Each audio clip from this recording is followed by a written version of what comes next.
Okay, welcome to our podcast, guys. We're all moving back in with my mum because we've just been talking off mic for like 10 minutes about the financial disaster that is our lives. And the thing we've come up with is, sorry, Mum, we're moving back in with you. I'll discuss it with my dad later. I'm sure he'll be fine. I'm sure he'll be okay with it. You know what? We just showed up at your mum's door with 2 suitcases, I She would genuinely be don't so think happy. she would not even question it. She would be like, you know where to go. She'd be like, don't carry the bags, I'll carry them. Yeah. She wouldn't even question it. We would sit down for a cup of tea and she'd not Wouldn't even ask. question it. Yeah, No. she wouldn't even ask how long you're staying for. She would just be like, brilliant. So, hello and welcome to our podcast. I'm Catherine, and that little munchkin over there is my Rosie Posey. Hi, and this is 26 to life because after 26 years we have been friends for longer than a life sentence. So now we are making podcasts, talking about true crime every single week, telling each other a new story, and then sharing it with you guys. So welcome. Yeah, and just spending some time together. I made a mistake in the James Fairweather episode, and I said that murder... Oh, there's no way she could have been arrested for murder because murderers aren't released on bail. I was wrong. Can Was you that believe the James that? Fairweather case? Yeah, I said that that woman couldn't have been arrested for murder because she was released on bail and murderers can't be released on bail. And it's not true. It is rare, but it's not unheard of. So again, like, why have I gone off on a random research for this? Between 2010 and 2014, 21 murderers were released on bail. The amount of rapists out on bail between 2010 and 2014 were 57. So just saying, be warned, people, they release them on bail. Oh, and people who commit like domestic violence, all of that kind of stuff. Yeah. But if you, I don't know, like commit fraud, you're not getting out on bail. Yeah. But you can, but you know, they don't. Anyway, really not relevant to this case. And if you commit murder of 3 children, you'll get released after just a few years, so... Don't tell them that because we haven't done tomorrow's case yet. I'm going to bleep that out as well. Okay, we are in 1938, just before World War II started. This is the oldest case we've done, I think. It doesn't take place in 1938, though. And we're in Glasgow. Do you call it Glasgow or Glasgow? Glasgow. Okay. Is Glasgow like the English way of saying it? Glasgow seems Scottish to me. Anyway, really not important. We are in Glasgow, January 2nd, 1938. Very, very, very cold. And a little baby is born called Ian to his mother, Peggy Stewart. He didn't know his father. There's rumours that his mum said he died before he was born, but he didn't really know who his dad was. And his mum was a waitress, and while she worked, she'd have to leave the baby alone, and it was just a really difficult time. And so when he was only 4 months old, she gave him up for an unofficial adoption to John and Mary Sloane. Unofficial adoption, I think that just means like, here you go. Doesn't it? Yeah, I mean, that sounds like it. What, like, I guess back in the day, I don't know, they must have still had birth certificates and legal... You must have been able to legally adopt a child, surely, but... Yeah, but I think if you want to, like, choose who the baby goes to... Like, I think you can still do a directed adoption, can't you? If you said, I'm incapable and I want Rosie to adopt my child... then they would still just do the checks on me and make sure that I was fit. Yeah, but maybe that's why they weren't, because John and Mary Sloane lived in the Gorbals, which was one of Glasgow's worst slum areas. Oh, yeah, okay. Do you know it? Well, yeah, I mean, I've not been there, but it's just one of those places that's like notoriously, poop hole. So, especially in post-war Glasgow, there was so many industrial workers that needed housing. And so housing's like massively overcrowded, shared toilets, sewage everywhere, just really bad area. Really, really rough upbringing. In some flats or houses, there's up to 8 family members would share a single room and 30 residents would be sharing a toilet. So this is really bad. But the mum, Peggy... And here I was thinking it was bad sharing a bathroom with my boyfriend. It is. And you've got a son, a child. Oh, teenage boys are the worst. He's actually quite good. We've got something called Odaloo. And it's like a pipette thing, and you drop it down, and so after his poop he drops it down, and if you've done a smelly poo he lets you know, because he will pipette it down the toilet. And so I walked in the other day and he was like, could you do that, because I'm in the shower and Jay went for a poo and it smells. I was like, sure babes, sure, I can do that.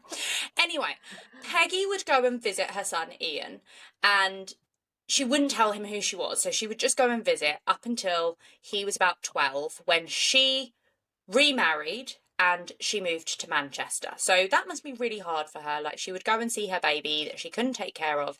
And then I realised, hold on, but now you've remarried and moved to Manchester, and you could have taken him with you anyway. Yeah, and if it's an unofficial adoption, what are the... Do you have any legal rights to your child? Because it's unofficial.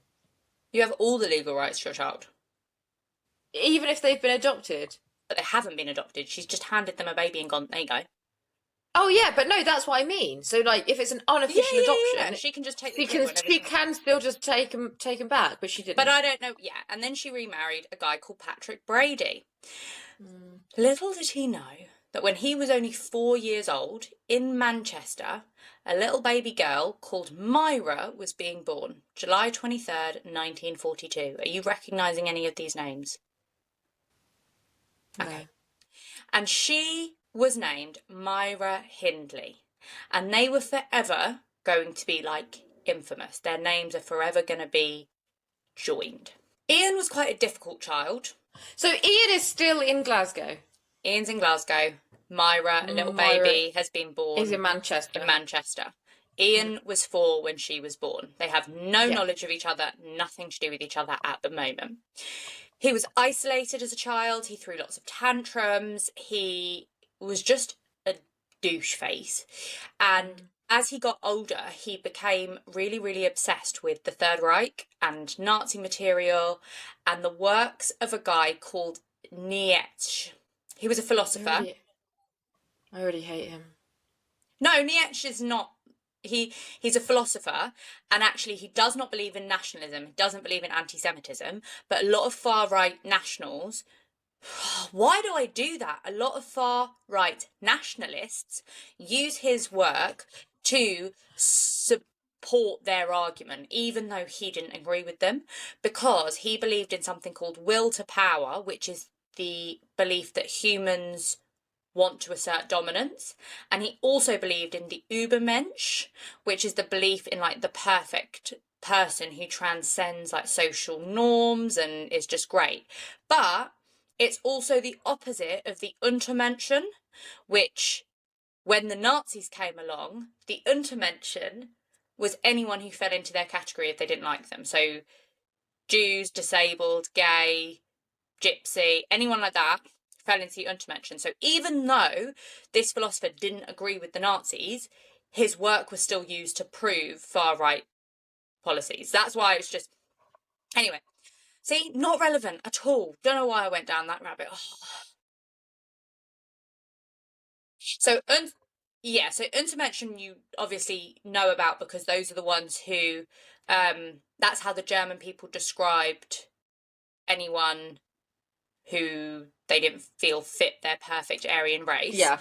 So when I saw the word Übermensch, I was like, oh, that's Uber. So that's why. And then I even learned that his sister, the philosopher's sister, I can't say that guy's name ever, Nietzsche, his sister was very, very right-wing fascist, and she used his work to support her own theories, even though he didn't agree with them. Oh, for goodness sake. It's literally the definition of twisting my words. That's exactly what it is. Ian was said to have hurt, tortured, killed animals, and at one point he even set a dog on fire. So he was literally like the most awful. He was violent to his children at school. And when he was in secondary school, Two of his favourite books were Mein Kampf, terrible choice, yeah, and a book I haven't actually heard of called Justine by someone called Marquis de Sade, but I had a look at it and it's just a very, very dark, lots of dark themes, things that you wouldn't be happy with your teenage boy reading, in my opinion. And despite his foster parents' best efforts, they couldn't change him. He was just, honestly, he was a douche face. And so he started committing burglary and petty theft. And after the third time, the courts were like, this is ridiculous. And they returned him to his mother and stepfather. Now, I was trying to find some more information on this because I was like, how is that an alternative to punishment? Yeah. But is it just get him out of Glasgow, get him out of Scotland, send him to Manchester so we don't have to deal with him anymore? And so when he was, or maybe his foster parents said, no, we can't handle this anymore. But it said that the courts had ruled that he moved to his parents. But maybe actually it could just be that the foster parents. Anyway, he moved in with them when he was 16 and he took his stepfather's name. So he became Ian Brady. By the time he was 17, he was a fully fledged teenage alcoholic. His obsession with the Nazis just continued to grow. And while he was in Manchester, he continues to commit crimes and he's sent to prison for 2 years. And while he's in prison, he is taught bookkeeping. And that is the most innocent thing of this whole story. And yes, it is the reason that all of these things happen. So it's quite important. Yeah, I know. The prison just thought they were giving him a useful skill, and actually they were setting him up for all this drama. And I do think, like, this is a massively disruptive childhood. I know we've talked about nature and nurture so much. That is a very disruptive childhood. The woman you did not know was your mother until you were sick. Like, when did you find out she was your mum? Yeah. And then you just go and live with her. And this man. And then you take his name. But he was already being problematic before that. That's what I'm saying. So would it have been exacerbated or would it... Do you know what I mean? Like, what would have happened? I feel like if it was my child, you would have noticed and put them to therapy. In 1938, though? No, like I mean 1940s. Now. Oh, now. But I guess in 1940s, it's only recently that people even talk about having therapy. You know? Yeah. I don't think that would have been an option back then. Like, it's not as if there's a child psychologist. And also, the country's going through one of the most difficult periods. Like, there's World War II, and then the country's massively damaged economically. Yeah. So you're already living in poverty. Like, it's already, it's not going to be the best situation for growing up. You're a war child anyway. Yeah. But I mean, the thing that I'm thinking of is that I don't know much about his mother and the pregnancy, but I mean, a lot fetal alcohol syndrome and things like that can really cause these kinds of behaviours. Like, I don't know if she drank or maybe she took drugs or smoked. Like, all of these things kind of affect. And I'm not saying that she did all of those things while she was pregnant with him, but she could have done, and that could have been a reason as well that could influence how he grew up and how he developed into a teenager. But I mean, there's so many different things that can influence that, isn't there? Yeah, I wonder if they took people like this's brains out and would they be able to work it out? I would definitely be a part of that study. Or scan the brain and show them things. I know they've done things like this, like they show people a picture of an animal being tortured and see which bits of their brain light up. I do know that there's things like that. Yeah. Oh my gosh. It gives me physical. Oh God, I hate. But let's go to Myra Hindley. So she's in Manchester and her father, Bob, is a labourer. But when she's little, he's in the military service. So she was born in... Oh my God, 42. I didn't write it. That was it. Oh, well done. She was born... Good maths. She was born in 1942. So when she was little, he was in the military service. And her mum was Nellie Hindley, a machinist. And I got hung up on this because obviously I did. So a machinist is a skilled person... Go on. Why? What are you going to say? That I get hung up on the most random things. Well, yeah, no, that too. But I don't know why I thought that it was pronounced machinist. Maybe it is like No, I honestly, I've no idea, but I don't know why. Because there's that. masochist, because it's a Is it? machinist. Because Yeah, yeah, machinist. But I don't. I honestly, I've no idea which is right. I've I got no don't know idea. why. In my head, I would always read it like that, but I've never actually had to say it out loud, so I've I never couldn't had to tell say it you. out loud, and I've also never heard anyone say it. So I've No, only ever read it. exactly. Yeah, And yeah. because it's to do That's with funny. machines, I went machinist. But Yeah, you yeah. went with No, like that makes sense. masochism. Yeah, That way of the CH. yeah, Yeah, yeah. I don't know. Interesting how Interesting, our brains interesting. work. But I got really hung up on it because it's a very skilled person who creates and repairs machinery and parts, works with metal and blah, blah, blah, blah. And I couldn't find out if she just did this, Nellie, the mum, if she just did this during the war or if this was her job. It kind of implied that this was her job. And I thought, woman in the 40s working in this role and it not being a What a part of the gal. war effort, that would be impressive. However, who knows? Hindley said herself about her father, I disliked him intensely for his violence, drunkenness, and the tyrannical way in which he dominated the household. Wait, her father or Myra's father? Myra's father, Bob. Wait, Myra said this about her father. Yeah, sorry, Nellie's husband. Yeah. We were in almost constant conflict, and with hindsight I can see that my sense of family values and relationships was seriously undermined by his influence on me as a child. She was born to her parents in 1942, but in 1946 she goes to live with Ellen, her maternal grandmother. The reason being is that her sister was born, and apparently their house was so small and like dilapidated. Is that a word? Yeah. Decrepit, dilapidated. Dilapidated is like run down. Yeah, it was in like a state of disrepair.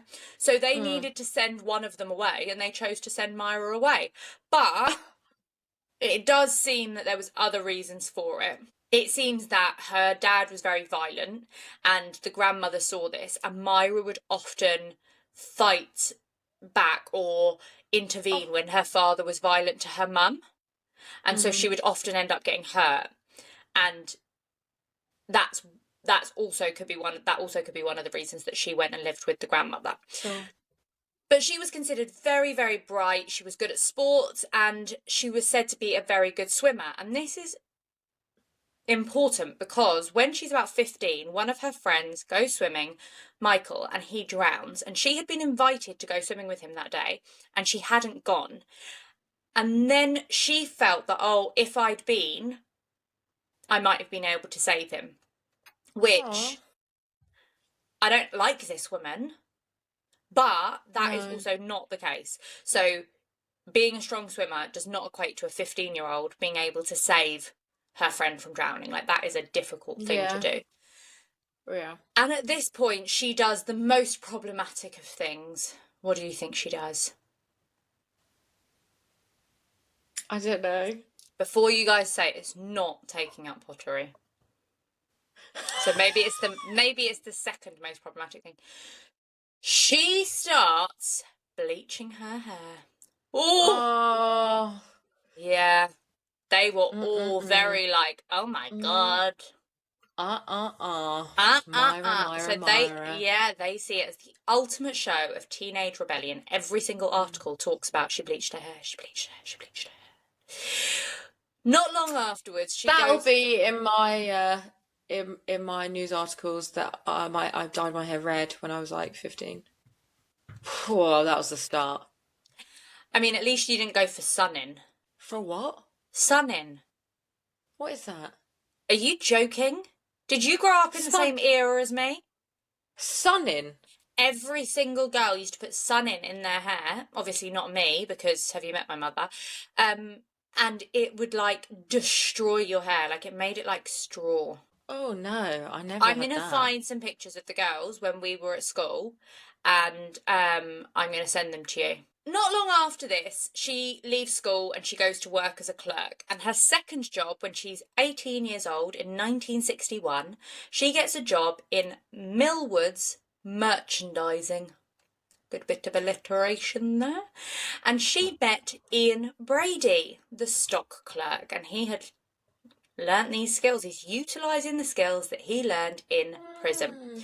He was 4 years older than her, and she was absolutely obsessed with him. But man. He's just not interested. Not interested. It's just playing hard to get. Not interested. Not interested. Not interested. Yeah. But she's like, well, she's not giving up. She's a dog with a bone. And after a Christmas party, about a year later, he offers to walk her home. And I'm not going to tell you like their love story of all of that because they're disgusting. And also it's a bit groomy. But basically he teaches her all about his love for the Nazis. And he reads her Mein Kampf in German. Ew! And she's really impressed by the German. And he talks to her about the fact that murder and rape is not wrong. And their first date was to go and see the film The Nuremberg Trials. What? So basically, he was a psychopath and she was really impressionable and stupid. Yeah.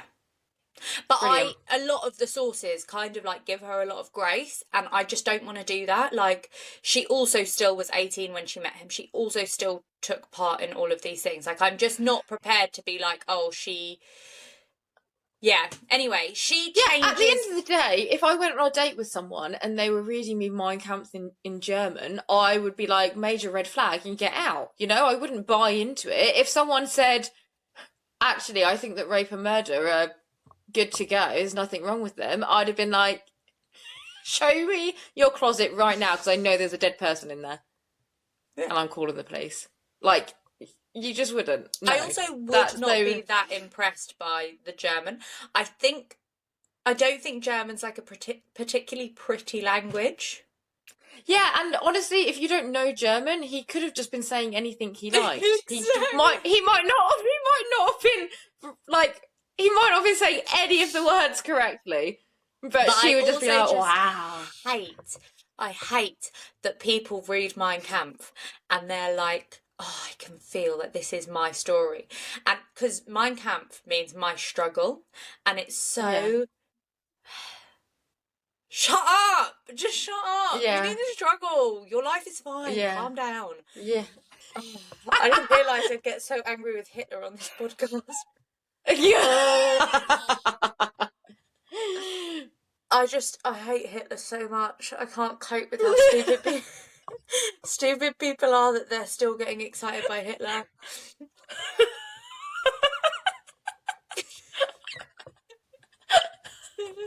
Wow! Oh my god, the passion in your voice when you said about how much you hate Hitler. That was good. Do you know what it is? It's just because he... Like, I just can imagine him standing there saying all those things, and you just want somebody to turn around and just go, mate, shut the fuck up. Shut up, yeah. Literally, shut up, I'm eating my dinner. Yeah, shut your fucking mouth. Yeah. And he was a very angry person, and, like, someone would say something, and he would start screaming about, like, the purity of German blood, and it was like, mate, you're Austrian. Yeah. You're Austrian and you're fucking ugly. So can you, like, not start talking about other people's pure blood? Like, no. Oh, God.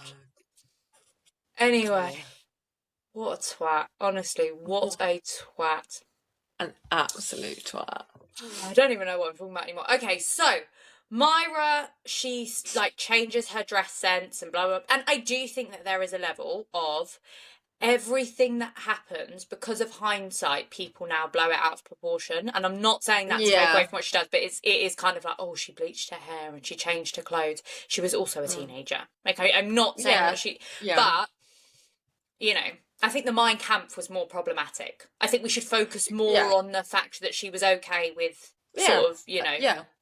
all of the hailing and stuff, rather than... reporters will just go back and say anything. Like, I cut my hair by myself once when I was at university to, like, a bob, and you know for a fact that at the time it didn't mean anything, but if something were to happen in the future, they would be like, wow, she's really struggled ever since she was 18 years old because she cut her hair in, like, a Britney Spears style breakdown. So Ian Brady starts to, like, build up what he wants Myra to do, to kind of test what she'll be capable of, what she's willing to do for him. So it starts off being like, oh, taking nude photos and da-da-da-da-da.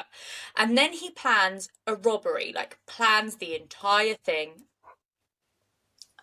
You don't have to put your hand out. Oh, sorry, go on. If they're in like the 1950s, is this now? 60s. How would you take nude photos? Like, you can't take a selfie. You would have had to. What were the camera situations like? In the 60s. I'm sure that they would have had film that you could develop. Oh. Yeah.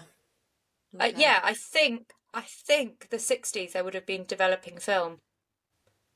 You would have had to send it off, and so somebody else would have had to be. Yeah, or you could have a light room. Like lots of people develop their own photos. Yeah. It's actually called a dark room, but sure.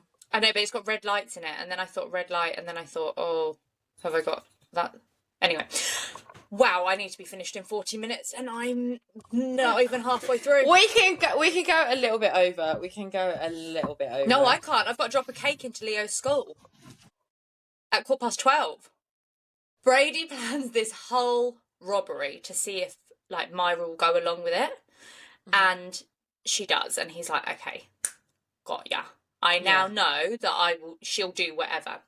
So it's the 12th of July, 1963, and they plan to commit the perfect murder. I don't know what that means, but that's what they decide. And so this is their plan. Myra is going to drive around, and Brady's going to go behind her on his motorbike. And when they see the perfect victim, he's going to flash his headlight at her, so she knows that's the perfect victim. She then has to get the victim in the car, and then they will drive her somewhere. Okay? So Pauline Reed, she's 16 years old, and she's walking to a local dance. And she's wearing like a pale blue coat and little heels, very pretty. And Hindley pulls over when she sees her, and she convinces her to get into the car with her. Now, she does know her because she's a friend of her younger sister, Maureen. Not well, but she knows who she is. She manages to convince Pauline to get in the car and go with her to a place called Saddleworth Moor. And the way she's able to do that is she says she lost her glove at Saddleworth Moor, and can you come and help me find it? I know. That's how you know fast fashion was not a thing, because I feel like, do you know how many gloves disappear in my house? Yeah. We have like 12 pairs for the kids to go ice skating, and they eat them or something, because I'm not going to a mall with you, random person. I've got plans. Yeah. Ian Brady then also arrives on the moors. And sorry, I did not do a thingy for this, but this is horrific. Like, the whole story is horrific. Warning, warning now. If you've gotten this far in and then you haven't realised we're a murder podcast, this is a horrific crime or a true crime podcast. Be warned. Fast forward the next 25 minutes if you can't. I mean, don't bother. Like, I would just stop listening if I'm honest. Yeah, just fast forward. Just give up now. Us telling you our socials. I wouldn't even come and see us. Yeah. Or not, because you don't like crime. And if that's the case, then honestly, I don't know what are you why doing you're here. How did you find this? If you just want to be friends with us, then just let us know. That's fine. Yeah. Okay, sorry. Ian Brady arrives at the moors, and Pauline is raped, beaten and stabbed, but she's more than just stabbed. Her throat is cut so severely that she is almost decapitated. Oh. And I was really, really upset by the reporting of this case, because there is no information on this girl. Like, she was a 16-year-old girl. She obviously had friends. She obviously had a life. She obviously had a family, and there is nothing in her biography. To the point that I searched, there's a database of all of the graves in the country. Don't know if you know this, or in the world, sorry. And I searched her on that, and her biography is one line, and it's her birthday and the date that she was murdered. No information other than that. And I thought that was really bad. In November 1963, the two murderers choose their next victim. It's the 23rd of November. But this was only a few months after. Yeah, so July to November. No. Yes, July to November. Mm-hmm. 4 months later. 12-year-old John Kilbride was out with some of his friends, and they went to the cinema. And he's a very well-liked student at his local school. He's one of 6 siblings. And they go to the cinema, and then they go to Ashton-under-Lyne Market, which, saying it out loud, sounds really weird, like Ashton's-under-Lyne. No? And they would go there to try and earn a little bit of extra money. So they would help the traders clean up at the end of the night, and he was with his 2 friends. And they said that he'd bought something with the money that he'd earned, and then he was approached by a woman who wanted him to help her with something. They got into her vehicle and he was gone. At home that evening, they are angry with him. They originally think he's missed his tea time, he's going to be in trouble. But as the night goes on, they get more and more worried about him, and a huge search is performed. They take statements, they put up missing posters, volunteers scour the area, they search these abandoned buildings where children would often play. But it's going to be 2 years before they find out actually what happened to this baby boy. How old was he? 12. Oh. On June 16th, 1964, we've got another 12-year-old little boy. His name is Keith Bennett, and he waves bye to his mum, Winnie, and he leaves home. And he's going to just walk to his grandma's house. But he does not arrive, and the police suspect his stepfather. They take him in for questioning several times. I think it was 4 times over the next year or so. They search the home, and they also then realise that all of the houses are connected. So, knowing like the magician's nephew in Narnia, all of the houses are connected by the roofs. Why are you blinking at me like this? The magician's nephew in Narnia? Yeah, the first of the Narnia Chronicles, the magician's nephew. They like crawl through all the houses. They can get to all the houses. Wasn't The Lion, the Witch and the Wardrobe the first one? No. Okay. Well, in a lot of the old houses, they were connected. And so because they believed it was the stepfather, they searched this entire row of houses to see if he'd hidden the body in one of these houses. Same year, 1964, but we are on Boxing Day, and we have 10-year-old Leslie Ann Downey. And when you see a picture of this child, she is a freaking cherub. Like, they're all cute kids, but she's like a little dumpling. And she's gone to a fun fair. And while she's there, she's spoken to by a couple, and they ask for her help in carrying boxes. She is also not seen again. Brady and Hindley had tricked her into going home with them, taken her home, forced her to pose for naked pictures, raped her, and then killed her. And the entire ordeal was recorded. They then drove her body to Saddleworth Moor as well. October 6th, 1965, we have Edwards Evans, and he was invited to Hindley's apartment. I didn't write down his age, but I think he was about 15, 16. Yeah. They killed Evans with an axe, but the whole thing was witnessed by David Smith, and David Smith was Maureen's husband. Maureen is Myra Hindley's younger sister. So David Smith is Myra's brother-in-law. But he's very young. He was only like 17 at the time. They let him go, and I think it's because they think he won't say anything, or they convince him that he's a part of it too, because he did help them clean up. They convince him that he's going to be implicated enough as well, that if he says anything, he will also go down for it. But he goes home, and the next morning he calls the police. And this was his account. I waited about a minute or two, then suddenly I heard a hell of a scream. It sounded like a woman, really high-pitched. Then the screams carried on, one after another, really loud. Then I heard Myra shout, "Dave, help him," very loud. When I ran in, I just stood inside the living room and I saw a young lad. He was lying with his head and shoulders on the couch, and his legs were on the floor. He was facing upwards. Ian was standing over him, facing him, with his legs on either side of the young lad's legs. The lad was still screaming. Ian had a hatchet in his hand. He was holding it above his head, and he hit the lad on the left side of the head with the hatchet. I heard the blow. It was a terrible, hard blow. It sounded horrible. Wait, but why was he there? Why were they doing that while he was in the house? I literally tried to find it everywhere, and I don't know whether it was just that they got cocky or Ian Brady just thought that he'd be scared of him or whatever. Yeah, I don't know. This is now their 5th murder, so I wonder if it was just kind of becoming more complacent. Smith then watched Ian Brady strangle Evans with some electrical cord. He had helped them clean up, and then I just imagine him like, you know, like in Looney Tunes with the Tasmanian Devil, where it's like... He is out of that house, and he goes home, and then...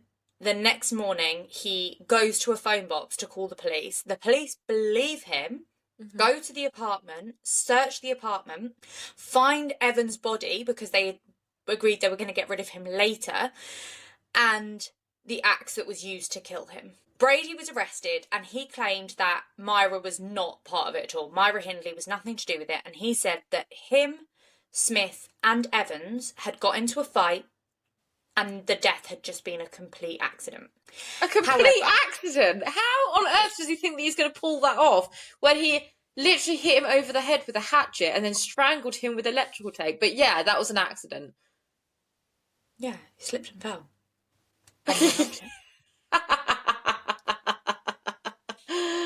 Smith tells them that Brady had mentioned there are other bodies at Saddleworth Moor. And so the police go there and they begin to dig. And they are somehow able to work out which part of the moor Myra and Ian would go to on a regular basis. Well, they're looking for their missing glove, so that was all they had to look for, yeah. And they originally think that Myra Hindley is not involved, but after 4 days, the evidence is kind of mounting up and she is also arrested. The couple continuously say, wasn't us, wasn't us, wasn't us, and they try to pin everything onto David Smith. The audacity! Absolute audacity. And there's so many sources on this. Like, this is such a famous case, and that can make the exact timeline of evidence being found a bit tricky. But from what I gather, on October the 10th, so that is 4 days after Evans was killed, they find the naked body of Leslie Ann Downey buried on the moors. On October the 15th, when they search the apartment again, they find the tape and the photos of Leslie Ann Downey. And they also find a tape, so basically it's got Myra and Ian Brady's voices on it. But they also find the tape with this baby girl begging for her life, and her mother has to identify her voice. Horrific. They also find a book, and I think they meant kind of like an exercise school book with John Kilbride's name on it. They've now managed to link them to 3 murders: Evans, John Kilbride, and Leslie Ann Downey. But they haven't found other bodies yet, or they've only found the one body? They've only found Leslie Ann Downey, and obviously they have Edward Evans's body because he was in the flat. Yeah. Also found was a shoe that they soon realise there is still a foot in. And they identify this. Well, actually, John Kilbride's mother identified the shoe as her son's. So they now find the body of John Kilbride. April 27th, 1966, their trial begins, and this is for the murder of John Kilbride, Leslie Ann Downey, and Edward Evans. Brady was found guilty of murder on all 3 counts. Hindley was found guilty of the murder of Leslie and of Edward Evans, but she was only found guilty as an accessory for John Kilbride. They could not prove she was actually involved in the murder.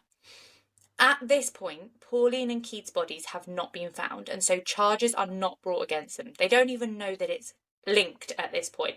There might have been some inkling, but there's nothing to say that they thought, that they knew or thought it was. However, in 1970, Hindley stops all contact with Ian Brady and claims she's innocent, she had nothing to do with it, and she tries to fight her sentence. But in 1987, her full confession goes public, and then I think she did it to try and get parole. but she was denied parole anyway, but that she did try to. And in 1985, Brady confessed to the murders of Pauline Reed and Keith Bennett, and the investigation was reopened. So both Myra and Ian were taken to the moors to try and see if they could find the bodies. 1st of July 1987, they find Pauline's body, but they actually find it so close to Leslie Ann Downey, so I'm surprised that they didn't dig more. But I suppose if they didn't know that there was another murder, so where, how much do you keep digging for, I suppose. And this bit to me is so sick. So Keith's body has never ever ever been found. Oh. And in February 2006, Brady sends Keith's mother a letter, and they think that because he managed to get it out of the prison, because obviously he's not allowed to do that, they think he managed to get somebody else to send it for him. And in it, he complains about the treatment in the prison. He also says, because he went on like hunger strike to try and die, and the court said that they were allowed to force feed him so that he wouldn't die. And he complains in this letter about the force feeding being for like political purposes. He was just such a freaking... Brady died on May 15th, 2017. He died in prison. And was it a painful death, or? Yeah, it was something to do with his lungs. Good. Choke, and bitch. Yeah, they actually both died of something quite like that. So she just died of respiratory failure, which I'm not sure. I'm guessing that's to do with breathing or something. I don't know. She stopped breathing, and that's how she died. And that was on November 16th, 2002. So both of them are dead. Oh wow. Both of them were denied. She was denied parole. He was denied being allowed to kill himself by starvation. He was also moved at some point to a psychiatric facility. There was a Freedom of Information document that I was looking at, which was to do with him being transferred back into prison. And I kind of went around a rabbit hole with that. And then I realised I don't care. Because I think he appealed going back to prison or something, and I thought, why am I spending so much time looking into all of him being... They're both dead. World's a better place. Yeah. So that is the story of what they call the Moors murders. Ian Brady, Myra Hindley, but more importantly, the little babies that died. The little babies. We had John Kilbride, Leslie Ann Downey, Edward Evans, Pauline Reed, and Keith Bennett. Oh. And Keith has never been found, the poor sweet baby angel. The poor sweet baby angel.